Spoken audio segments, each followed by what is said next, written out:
మస్తు ముచ్చట్లున్నాయి, మస్తు మాట్లాడేది ఉన్నది. ఈసారి చూసుకుందామంటే చూసుకుందాం అన్నట్టే పోయిర్రు అందరూ. కానీ ఏం ఫాయిదా, అటు ఇటు 5 దినాలు కూడా నడవలేవు అసెంబ్లీ మీటింగ్లు. అప్పుడే వచ్చే అప్పుడే పాయ అన్నట్టే అయ్యింది పొర్రి. ఆదివారం అసెంబ్లీల పంచది నడిచింది, సోమవారం మండలి మీటింగ్లో లడాయి నడిచింది. ఇక చూడుర్రి ఎట్లయిందో రచ్చ రచ్చ. కూకొని మాట్లాడుకుంటారు కావచ్చు, పబ్లిక్కు పాలేంటియో నీళ్ళేంటియో చెప్తారు కావచ్చు అనుకున్నారు చాలా మంది. కానీ ఎక్కడిది, అంతోటి రాగం తీసి ఆయుధాలు బుక్కినట్టే అయింది వ్యవహారం. అసెంబ్లీ మీటింగ్లలో ఆయమన్న చర్చే లేకుండా పోయింది. ఆదివారం ఒక్కనాడే కాళేశ్వరం కమిషన్ రిపోర్టు మీద కొన్ని గంటలు గట్టిగా మాట ముచ్చట్లు చేసిండ్రు. ఇక సోమవారం మండలి మీటింగ్లనైతే ఆ కొద్దిపాటి చర్చ కూడా అయ్యింది లేదు. లీడర్ల లొల్లే సరిపోయింది. ముందు 42% కానీ 42% కానీ అండి, 42% పేరు మీద అడ్డుకునే కూడా జరుగుతోంది. అలాగే బీసీలకు అన్యాయం చేస్తుంటే కనీసం పార్టీ నాయకత్వం స్పందిస్తలేదు. నేను అడుగుతాను మన్సూర్ గారి. ఆగో, ఓ దిక్కు మంత్రులు మాట్లాడుతుంటే ఇంకో దిక్కు కారు పార్టీ వాళ్ళు కాగితాలు చింపి పోసిండ్రు. ఎంత చెప్పినా వినకపోయేటాలకు చర్చ లేకుండానే మీటింగులు ఒడగొట్టిండ్రు. ఇక అటు బీసీ రిజర్వేషన్ల బిల్లు మీద గవర్నర్ సారు దస్ఖతులు కావాలి కాబట్టి అన్ని పార్టీల లీడర్లు రాజ్భవన్ కాడికి పోయిండ్రు. సారును కలిసి సంతకాలు పెట్టాలి అని అడిగినరాట. మరి ఆయన ఏం నిర్ణయం చేస్తాడో, సర్పంచ్ ఎలక్షన్లలో రిజర్వేషన్లు ఎట్టెట్ట అమలు చేస్తారో చూసుకుంటూ పోవాలి. ఇక అది అట్లుంటే ఇంకో దిక్కు సర్కారు వాళ్లకు పాత సర్కారు వాళ్లకు నడుమ కాళేశ్వరం కమిషన్ రిపోర్టు మీద రగరగ రగులుతాంది కిరికిరి. సర్కారు వాళ్ళు సిబిఐ విచారణ చేయిస్తాం అంటారు కాబట్టి ముందుగానే అన్ని తీర్ల తయారైతానరట కారు పార్టీ వాళ్ళు. ఎర్రవల్లి చేనుకాడున్న ఇంటికి పోయి బాపుకు అన్ని ముచ్చట్లు చెప్పిండట కేటీఆర్ సారు.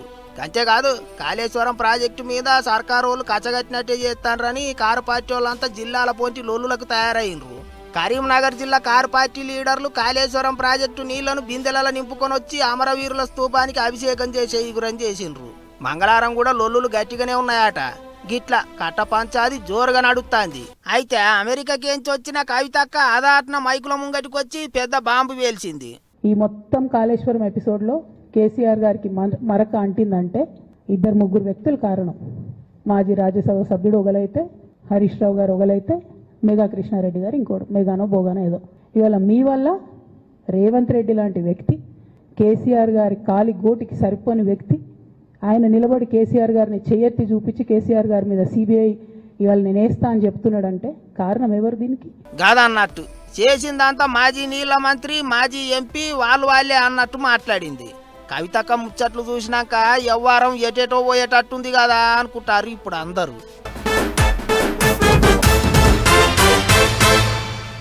అమాసకు మాయమేతం పున్నంకు కనిపిస్తామంటే ఇనే రోజులు పోయినాయి. నిన్నీయల్లా పబ్లిక్ మస్తు హుషారయ్యర్రు. ఓట్లేసి గెలిపించినాం, పని చేస్తారా చెయ్యరా అని బరాబర్ అడుగుతుర్రు, గట్టిగా నిలదీస్తుర్రు. అందుకే లీడర్లు కూడా మారిపోయిర్రు. ఎప్పుడు చూసినా పబ్లిక్ నడమల్నే ఉండేటట్టు చూసుకుంటుర్రు అన్నట్టు. 1వ తారీఖు వచ్చింది కదా, అందుకే ఏపీ సీఎం బండ్లు కట్టిండు. సార్ ఈసారి ఏడికి పోయిండో చూడురు మీరే. నేను సీఎం అయి 30 సంవత్సరాలు అయింది. ఈ పింఛను ప్రారంభమై 40 సంవత్సరాల పైన అయింది. 30 ఏళ్ళు నన్ను చూశారు. ఎప్పుడన్నా నేను లీవ్ తీసుకున్నానా అని మిమ్మల్ని అడుగుతున్నా. ఎప్పుడన్నా సిక్ అయ్యానని అడుగుతున్నా. నిద్ర లేస్తే నిద్రపోయే వరకు మెషిన్ మారిగా పనిచేస్తున్నానా లేదా అని మిమ్మల్ని అడుగుతున్నా. కరంగ ముచ్చట్నే 75 ఏండ్లు వచ్చినా సరే ఇప్పటికీ సారు రూవాడి అట్లనే ఉన్నది. పెద్ద ముచ్చట ఏంటిదంటే 1995 సెప్టెంబర్ 1 నాడు, అంటే ఇదే టైంలో తొలతసారి చంద్రబాబు సారు ముఖ్యమంత్రి అయ్యిండు. దానికి ఈ సెప్టెంబర్ 1తోని 30 ఏండ్లు నిండినాయి. పోయిన 30 ఏండ్లలో దగ్గర 15 ఏండ్లు సార్ సీఎం కుర్చీలనే ఉన్నాడు. ఇప్పుడు ఇంకో 3 ఏండ్లు కూడా ఆయననే ముఖ్యమంత్రి. ఇక చంద్రబాబు సారు తొలతసారి సీఎం అయ్యి 30 ఏండ్లు నిండినాయి కాబట్టి సైకిల్ పార్టీ వాళ్ళు మస్తు ఖుషి అయ్యిండ్రు. ఇంటర్నెట్లో తీరొక తీరుల కామెంట్లు రాసిండ్రు. ఇక అది అట్లుంటే ఎప్పట్లెక్కనే ఈసారి పైలికి పింఛన్లు పంచిపెట్టనికే అన్నమయ్య జిల్లా రాజంపేట మండలానికి పోయిండు ముఖ్యమంత్రి. పింఛన్లు పంచిపెట్టినాక అందరికి పైసలు వస్తున్నాయా లేదా అని అడిగి తెలుసుకున్నాడు. అట్లనే బోయినపల్లి ధోబీ ఘాటుకు పోయిండు. రజకులతోని మాట్లాడిండు. ఆపతి సాపతి అడిగి తెలుసుకొని వాళ్ళ తిప్పల వాపే ఎగురం చేసిండు. అటెనక నడిచిన మీటింగుల ప్యాన్ పార్టీ వాళ్ళను గట్టిగానే ఆరుచుకున్నాడు. మొన్నన్నారు సిద్ధం సిద్ధం అని ఎగిరిపడ్డారు. సూటిగా అడుగుతున్నా, అసెంబ్లీకి సిద్ధమా? 11 మంది ఉన్నారు. అసెంబ్లీకి రండి. ఎవరిది విధ్వంసము, ఎవరిది అభివృద్ధో, ఎవరికి సంక్షేమ కార్యక్రమాలు చేసే సత్తా ఉందో చర్చించడానికి నేను సిద్ధంగా ఉన్నా. గదా అన్నట్టు రేపు వచ్చే వానకాలం అసెంబ్లీ మీటింగులకు మాజీ సీఎం రావాలి అన్నట్టు మాట్లాడిండు సారు. ఉన్నదేందో లేనిదేందో అసెంబ్లీలోనే మాట్లాడుకుందాం, పబ్లిక్ కు చెప్పుదాం అని పిలిచిండు. అన్నట్టు సెప్టెంబర్ 18 నుంచి ఏపీలో అసెంబ్లీ మీటింగులు చాలా అవుతాయి అంటున్నారు. మరిగా అక్కడెట్లా పంచాయతీ నడుస్తుందో చూడాలి. 2 దినాలు సెలవు తీసుకుంటే ఇంకో 2 దినాలు డ్యూటీ చేస్తుండు వానదేవుడు. ఖాళీ అయిన నీళ్ళ ట్యాంకర్లన్నీ నింపుకొని వచ్చినట్టు కార్ మబ్బులను నీళ్లతోని నింపుకొని వస్తుండు. వచ్చినోడు ఊకుంటాడా, దబాయించి కొడుతున్నాడు. మొన్నటి దాకా ఏగిచ్చి పోయిండు. ఇక ఇప్పుడు మల్గా దంచి కొట్టనీకే చూస్తున్నాడట. వచ్చే 2-3 వద్దులు తెలంగాణ ఏపీలా ఇయ్యర గట్టిగానే ఉన్నదంటూర్రు. పాత బాకీ మొత్తం వడ్డీతో సహా చెల్లిస్తున్నాడు వానదేవుడు. ఓ 2 దినాలు గెరువిస్తాండు, ఓ 2 దినాలు దాంచుతాండు. అన్నిటికీ మించి ఉన్నది కదా మనకు బంగాళాఖాతం. దాంట్లో గుడగుడ అనుడు, మొగులకు తూటువాడు, ఇక వానలు వాంకలు పొంగిపోర్లుడు, ఒకదాంతో ఒకదానికి లింకు. ఇక ఇప్పుడు పశ్చిమ బెంగాల్ ఒడిశా రాష్ట్రాలను ఆనుకొని వాయవ్యానం ఉన్న బంగాళాఖాతంలో మళ్ళోసారి మంచిగానే వానలు కురిపించే మోక తయారైందట. దాంతో వచ్చే 3 వద్దులు ఏపీలో వానలు గట్టిగానే పడతాయని చెప్తుండ్రు. శ్రీకాకుళం కాడ నుంచి సురువు చేస్తే బాపట్ల, పల్నాడు, ప్రకాశం జిల్లాల దాకా అన్ని దిక్కుల పెద్దదో చిన్నదో వాన అయితే గురుతుంది అంటారు. మీదికేంచి 40 నుంచి 60 కిలోమీటర్ల రూవడితోని గాలులు గట్టిగానే ఇసిరి కొడతాయట. బేస్తారం దాకా గంగపుత్రులు ఎవ్వరు చేపలు పట్టడానికి పోవద్దని చెప్పినరు అధికారులు. ఇటు తెలంగాణలో ఇంకో 2 వద్దులు గట్టిగానే ఉన్నదట ముమ్మిరి. ఓ ఊర్ల పోయింటి వాగులు వంకలు ఇరగబడి పారుతున్నాయి. నెరి ఖమ్మం జిల్లాలో ఎటు చూసినా వాగులు పరవళ్ళు దొక్కుతున్నాయి. పల్లెలకు బాటలు బంద్ అయినాయి. కొంతమంది బండ్లు వేసుకొని వాగుల పోంటి సాహసాలు చేస్తాండ్రు. అటు ప్రాజెక్టుల గేట్లు ఎత్తినట్టే ఉన్నాయి. గంగమ్మ గట్లు తెంపుకున్నట్టే ఎమ దుంకుతాంది. ఇగిదిట్లుంటే వాన పెద్దదైనా చిన్నదైనా ఊర్లు మునుగుతున్నాయి. ఏంటికంటే చెరువులు కాలువలను కబ్జాలు చేసి ఎట్లా పడితే అట్లా ఇండ్లు కట్టుకుంటారట. మొన్న కామారెడ్డి మునిగినా, మెదక్ జిల్లాల ఊర్లు మునిగినా గిదే కారణం అని చెప్తుండ్రు. చెరువులు, కుంటలు, కాలువలను మనుషులు మింగుతుంటే వానలు వచ్చినప్పుడు అవి తిరిగి మనుషులను మింగుతున్నాయి. దెబ్బకు దెబ్బ పడుతుంది మరిగా. అందుకే ఇప్పటికన్నా చెరువులు, కుంటల జోలికి పోవద్దు అంటుండ్రు ప్రకృతి ధర్మం తెలిసిన వాళ్ళు. ఆయటి బూనే కాలంలో రైతన్నలకు అసలు రీకా ఉండదు.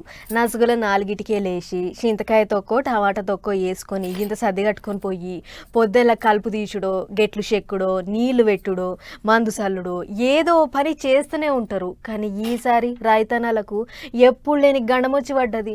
పని పాతర పెట్టి జాతరకు పోయినట్టే అవుతుంది.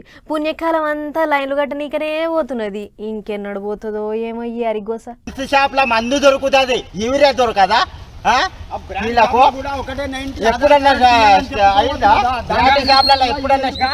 ఆ బొర కొడుకు అన్న వకీల్ సాబు లెక్క భలే పాయింట్ దొరకవచ్చిండు కదా.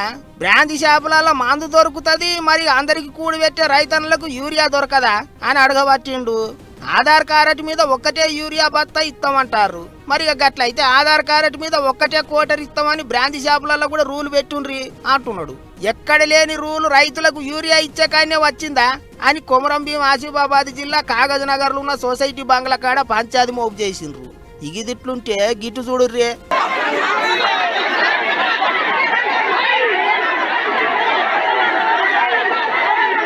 మహబాద్ జిల్లా కే సముద్రంలో గిట్లున్నది పరిస్థితి. మక్క చేను మీద మిడతల దండు వాలినట్టు ఎగబడ్డరు యూరియా బత్తాల కొరకు. యూరియా కొరకు పోయి తొక్కులాటల పానాలు పోయే కథ అవుతుంది. గింతగానం తిప్పలు ఎన్నడు చూడలేదంటారు రైతన్నలు. ఓ దిక్కు వాన, ఇంకో దిక్కు యూరియా దొరుకుతలేదని కోపం. అటు నూక్కొని ఇటు నూక్కొని మంటల మంట ఓగల నోగలు చెత్తీర్లతో కొట్టుకునే కాడికి పోయింది కథ. ఆఖరికి యూరియా బత్తాల కోసం రోడ్డు మీద కూకొని పంచాయతీ మోపు చేసిండ్రు. బండ్లన్నీ ఆగబట్టి గట్టిగానే లొల్లి చేసిండ్రు. ఇక అటు పరకాల దిక్కు సుత గిట్లనే ఉన్నది గోస. ఇట్లో మేతలేదు, బర్రె మేతలేదు, తిరిగి అట్లా వస్తుంది. ఏంది సంగతి, పిండి బత్తాల సంగతి. ఊళ్ళో ఉంటే ఇబ్బంది వాడు చేసుకుందాం. గడ్డి మంది ఇస్తాడు, మూడకోట పోతా అంటాడు, గోరీలు అంటాడు. అది వంట ఎక్కడ వేయాలి వాన అయిపోయినాక. అయ్యో పెద్ద మనిషి గోస చిన్నగా లేదు పోన్రి.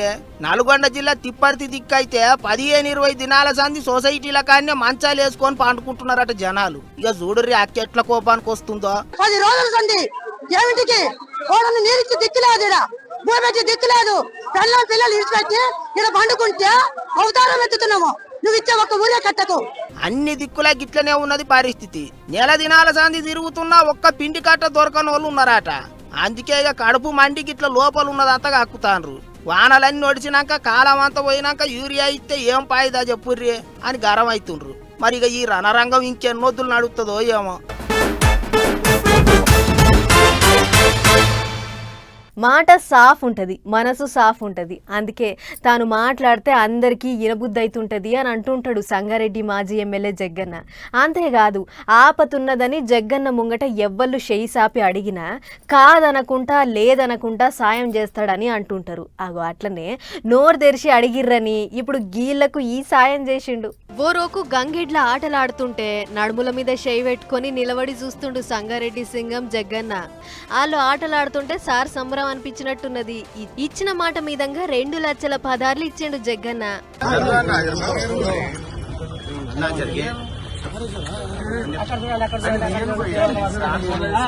వా సారు పెద్ద మనసు చూసి గంగెడ్లు ఆడించుకునేటోళ్ళ సమరం చిన్నలేదుగా. అయితే 2 ఎడ్లను కొనుక్కుంటాం సాయం చేయమని జగ్గన్న దగ్గరికి పోయిర్రట. ఆయన బిడ్డ పెళ్లి ముచ్చట ఓడిచినాక కలుస్తానని ఎడ్లను కొనిస్తానని మాట ఇచ్చిండట కూడా. అన్నట్టే ఇలా గంగెడ్లను ఆడించుకునేటోళ్లను పిలవనంపుకొని ఇగో గిట్లా అడిగినంత సాయం చేసిండు జగ్గన్న. ఆవు మరి ఇప్పుడేం కొత్త కాదు సార్కు. ఎవళ్ళు ఏది అడిగినా కాదనడు లేదనడు. అట్లనే ఇప్పుడు వీళ్ళకి సాయం చేసిండు అన్నట్టు. పటాస్ న్యూస్ నడమిట్లా ఇప్పుడు ఒక చిన్న బ్రేక్ తీసుకుందాం.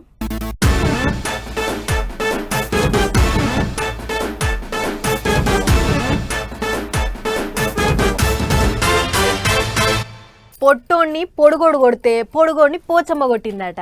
అందుకే ఎప్పుడు మిడిచిపడొద్దు, ఎంత ఎదిగితే అంత ఒదిగి ఉండాలి అని చెప్తుంటారు పెద్ద మనుషులు. ఇట్లనే నేనే పెద్దన్నను, అందరూ నేనెట్లా చెప్తే అట్లా వినాలే, నా మాటనే నెగ్గాలే అన్నట్టు చేస్తుర్రు అమెరికా అధ్యక్షుడు ట్రంప్ తాత. కానీ అట్లుంటుందా?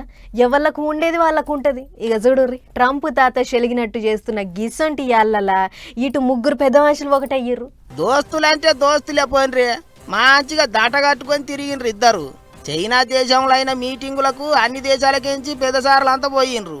గిట్లనే అటు రష్యాకేంచి పుతిను, మన దిక్కుకేంచి మోదీ సారు, పాకిస్తాన్ పెబ్బ షేబాజు. ఇక చైనాలనే మీటింగు కాబట్టి జిన్పింగ్ కాక ఎట్లా ఉండనే ఉంటాడు. అయితే అందరి ఏమో గాని మోదీ సారు పుతిను ఇద్దరి ముచ్చట్లే మస్తు జోరుగా నడిచినాయి.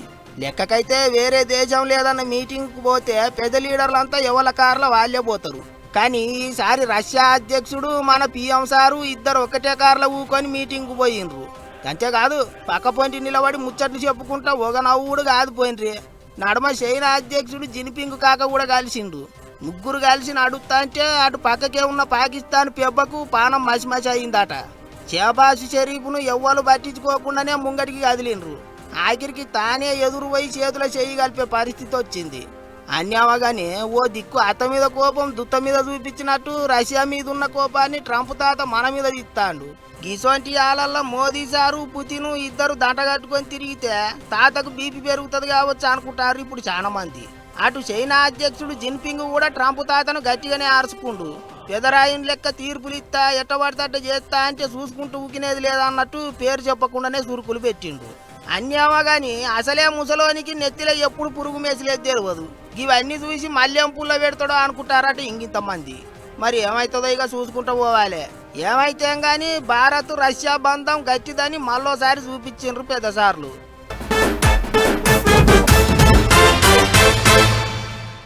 పాలు నకిలీ, పొల్లగాండ్లు తినేటి బిస్కెట్లు పిపర్మెంట్లు నకిలీ, ఇంట్లో వాడుకునేటి వంట నూనె నకిలీ, ఉప్పు పప్పు మసాలాలు అల్లం వెల్లుల్లి సగ్గులం నకిలీ. ఏం కొనేటట్టు లేదు, ఏమీ తినేటట్టు లేదు. ఏది అసలీనో ఏది నకిలీనో తెలియకుండా అయ్యింది. దుకాణానికి పోయి ఏమన్నా కొనాలంటే గజ్జులోనికి కథ అవుతున్నది. ఇప్పుడు ఈ నకిలీ ముచ్చట ఎందుకు అనంటే మెరిసేదంతా బంగారం కాదు, నురుగొచ్చేదంతా సర్పు కాదు. ఆవు పోలీస్ సార్ చూపెట్టేటి రంగురంగుల ప్యాకెట్లలో ఉన్నదంతా సర్పే గాని ఆయమన్న సరుకు కాదు, అల్క తక్కువ సరుకు. అదే నకిలీ సర్పు అన్నట్టు. 15 క్వింటాల అల్క తక్కువ సర్పు మహారాష్ట్రకు వేసుకుపోతుంటే ఆదిలాబాద్ లా అడ్డం తిరిగి పట్టుకురు అక్కడి పోలీసోళ్ళు. మొత్తం 60 సంచులు 15 క్వింటాల అడ్డమైన సరుకు. 1,06,500 రూపాయల ఇల్వగల్ల సరుకు అట. ఇది నకిలీ సరుకుతోని లోడు పోతుందని ఎవరో ఉప్పందించిర్రట పోలీసోళ్లకు. మామూలుగానే ఊకోరు మన పోలీసోళ్ళు. అసొంటిది పక్కా సమాచారం వచ్చినాక ఊకుంటారా? ప్లాన్ గీసిర్రు, అడ్డం తిరిగిర్రు, దొరకబట్టిర్రు. చేసిర్రు, కేసులు రాసిర్రు, సరుకు వేసుకపోతున్న బండిని సీజ్ చేసిర్రు. ఈ నలుగురిపై కూడా మేము కేసు నమోదు చేసి ఈ బొల్లిరో పికప్ వెహికల్ మరియు అందులో గల 60 పెద్ద బ్యాగ్స్, ఒక్కొక్క బ్యాగ్లో 25 ప్యాకెట్స్ గడి డిటర్జెంట్ ప్యాకెట్స్ 25 ఉన్నాయి ఒక్కొక్క బ్యాగ్లో. టోటల్ వర్త్ రూపీస్ 1,06,500 వీటన్నిటిని సీజ్ చేయడం జరిగింది. అంతా అలక తక్కువ మాలేనట. అనుమతి లేకుండానే ప్యాకెట్లలో నింపుకుంటా మందిని ముంచుతుర్రు అనేటిది పోలీస్ పెద్ద సార్ చెప్పిన ముచ్చట. ఆయన చెప్పుడేంది చూస్తే తెలుస్తలే. మరి ఎట్లా తయారు చేసి పాడుపడుతుర్రో ఏమో గాని మందిని ముంచేటోళ్ళు బగ్గమోపైర్రా బగ్గి దునియా మీద. ఇగో పబ్లిక్ దుకాణానికి పోయి ఏదన్నా సరుకు కొనేటప్పుడు జర్రంత పైలం అసలు సరక లేకుంటే అలక తక్కువ సరక చూసుకోర్రి జరా. ఏం చెప్తున్నా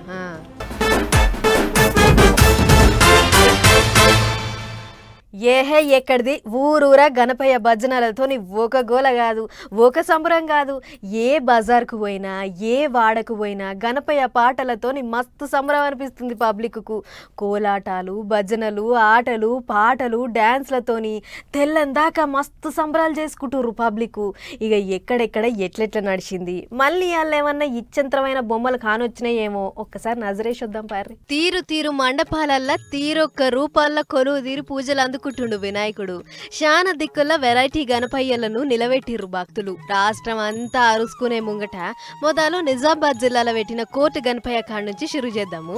కోర్టు, సీట్లు, జడ్జి, చేతుల సుత్తే, ముంగటేమో లాయర్లు, ఇటు పక్కకు న్యాయదేవత, అటు పక్కకు బంట్రోతు, పోలీసు, బోన్ల ముద్దాయి, న్యాయం చెప్పమని వినాయకుడిని పెట్టిర్రు. నిజామాబాద్ జిల్లా ఆర్మూర్ పట్టణంలో చదువుకునేటి పొల్లగాండ్లు మత్తు మందుల జోలికి పోవద్దు, పానం ఖరాబ్ చేసుకోవద్దు, మత్తు మందులు వేసుకొని పానాల మీదకి తెచ్చుకోవద్దనేటి ముచ్చట ఎరిక చేసేటందుకేనట గీ సెట్టింగ్ అంతా.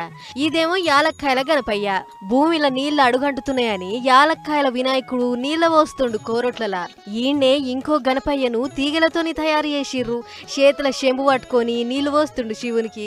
అటు భద్రాద్రి కొత్తగూడెం జిల్లా పాల్వంచల పెద్ద పెద్ద సెట్టింగ్లేసి కొలుసుకుంటుర్రు గణపయ్యను. 70 లక్షల ఇలువగల పైసల నోట్లతోని సింగారిచ్చిర్రు మండపాన్ని. గణనాథుని చుట్టూ నోట్ల కట్టల దండలేసిర్రు.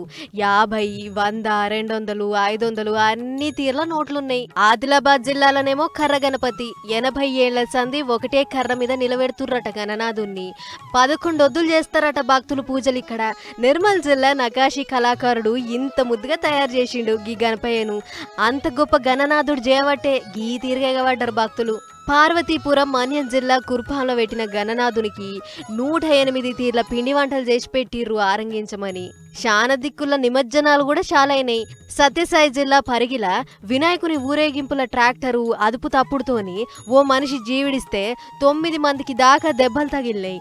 ఇటు చిత్తూరు జిల్లా గంగవరం మండలంలో ఉన్న చిన్నమ్మ నాయనపల్లి ఊళ్ళో కూడా అదే కథ. గణేశుణ్ణి గంగమ్మ ఒడికి చేర్చేతందుకు పోయి షెర్ల మునిగిన 2 జీవిడిసిర్రు. అందుకనే వచ్చే కాడ పోయే కాడ జర్రంత పైలం. సంబరానికి పోయి ఆగంగా కుర్రి అటెంక అనుకుంటే రాదు మళ్ళా. ఇటు హైదరాబాద్ ట్యాంక్ బండ్ మీద కూడా మస్తు గణేష్ల నిమజ్జనాలతోని సంబరాలే సంబరాలు పొర్రి.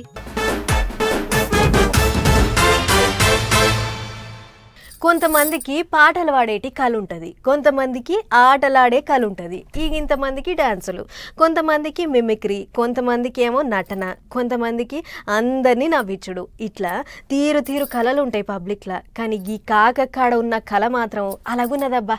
ఇంతకు కాకకాడ ఉన్న కళ ఏందంటారా? అయితే ఈ వార్త చూడు, మీకే తెలుస్తుంది. బండి మీద భార్య, నడుమ బిడ్డే, బండికి బస్తా సంచులు, ఇంటి ఆమె చేతిలో బోడ్షే, చిన్నగా వచ్చి పందిరి కింద కూర్చోరు. పాపం ఎండల పనికి పోయినట్టుర్రు, ఆల్చిపోయి ఇంటికి వచ్చి కూలబడ్డరు అని అనుకునేరు. మంచిగా చూడుర్రి మనోని కలలు. బస్తాలకెంచి తెల్ల కోడిని తీసిండు, కాలుకు కట్టిన తాడు పట్టుకొని అటు ఇసిరేసిండు. ఇగో ఇటుకెంచేమో ఓ నల్ల కోడి వచ్చింది, దాని మీద కొట్లాటకు దిగింది. అబ్బర కొడక, దగ్గర పోగానే నల్ల కోడి మెడలు మలిసింది. ఇంటామె చేతులున్న బస్తాలేసి మూట కట్టిండు.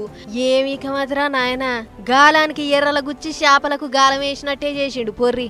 ఎమ్మటొచ్చిన బిడ్డేడవాయే అని అనుకోకుర్రి. తోవపొంటి ఎవరొస్తుర్రా అని కావలుగా వస్తుంది బజాట్లే. జగిత్యాల జిల్లా కొడిమ్యాల అయ్యింది గీ ఇచ్చంత్రాల కోళ్ల దొంగతనం. అయితే ఇప్పుడు కొత్తగా అయిన దొంగతనం కాదట ఇది. ఇంతకు మునుపు షానొద్దుల సంది ఇటనే ఊళ్ళ కోళ్లన్నీ మాయమవుతున్నాయట. ఇక ఎట్లా అని ఆలోచన చేసి ఊరి నిండా సీసీ కెమెరాలు పెట్టి పట్టుకుర్రు ఊరోళ్ళు. ఇప్పుడు గీ ముచ్చట్లన్నీ బుడ్డ కెమెరాలలో రికార్డ్ అయింది. గీ వీడియో సోషల్ మీడియాలో పొట్టు తిరుగుతుంది. ఇక ఊకుంటారా? ఆల్మగళ్లతో పాటు పక్కపొంటి ఉన్న బిడ్డను కూడా పట్టుకుపోయి కోళ్ల దొంగతనం కోళ్ళం మీద కేసులు రాసి గా ముగ్గురిని లోపటేసిర్రు పోలీసోళ్ళు. ఇంతకు మునుపు ఎన్ని కోళ్లను పట్టిర్రు, ఎక్కడెక్కడ గిట్ల దొంగ కోళ్లను పట్టిర్రు అనేటి దాని మీద వివరాలు గుంజుతుర్రట కూడా. ఏమిక మాత్రం నాయన నీక మాత్రం మనుబోయ్య. దొంగలంటే మూతులకు మాస్కులు పెట్టుకొని, పెయ్యికి నూనె రుద్దుకొని, నల్ల ముసుగులు కట్టుకొని, తెల్లందాకా ఎవ్వలేంది చూసి ఇండ్లల్లో పడేటి దొంగననుకున్నవారా? పట్ట పగలే నడి బజాట్ల కోళ్లను మాయం చేసేటి దొంగనరా అన్నట్టే ఉంది పొగ్గి కాక పనితనం.